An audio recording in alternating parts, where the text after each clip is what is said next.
Earlier this semester, I was reading the book Smarter Parenting, Smarter Kids by David Walsh in the doctor's office while waiting for my doctor to be ready to see me. When my doctor came in, she noticed my book, picked it up, and asked if she could quick skim it while we waited for the nurse to come in. She first applauded me for reading a book that would provide me with greater intellect, and then she put the book down and said, "If only parenting was that easy." I kept this in mind as I finished the book. Obviously, in an ideal world, if we parented our kids perfectly, our kids would turn out perfect as well. However, it is important to keep in mind the point of the book was to inform the reader on what works best for a child's brain, or explaining to us why kids act the way that they do and how we can help raise them best. No child will be perfect, just as no parent is perfect, but this book gave a good indication on how to set up your child to live a successful, happy life. The book Smarter Kids, Smarter Parenting was a book that I would encourage every parent, and especially every soon-to-be parent, to read. Throughout the book, David Walsh goes through several topics relating to how a child's brain works. His studies show the reader why kids act the way they do, what certain stimulus will cause what reaction in the child's brain, and what parents can do to assure that they are raising a child in a way that will be of most help to their children. At the end of each chapter, there were do's and don'ts and lists on how to approach your child revolving around each topic.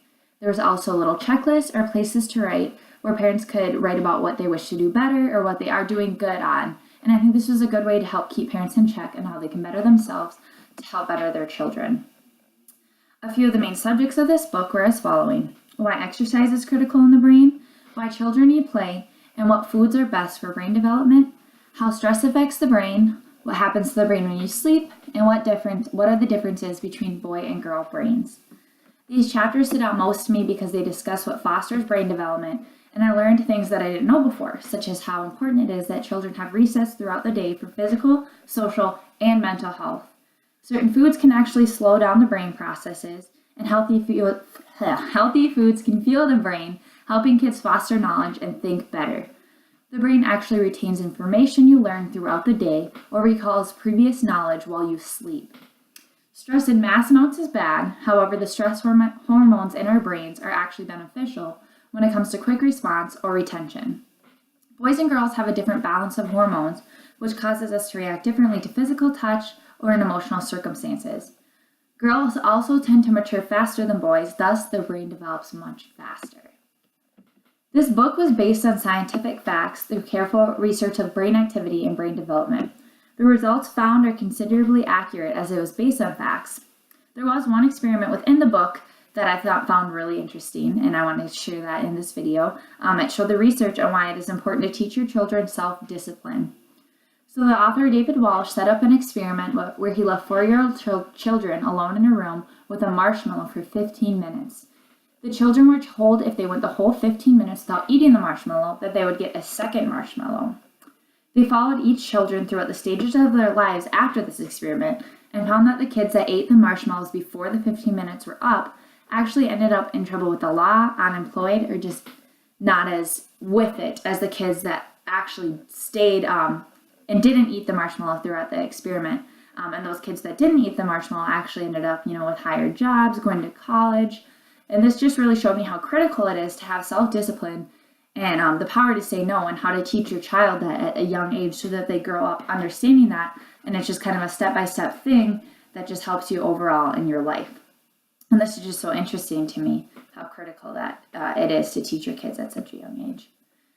This book will definitely help me in the classroom, as it taught me how different boys and girls' brains are. It will help me. It'll help me teach them properly based on this fact. And I now know how important it is to get kids up and moving, and how not to discipline by taking away recess or gym class. And it can help me as a teacher better inform kids how to make healthy choices to help their learning.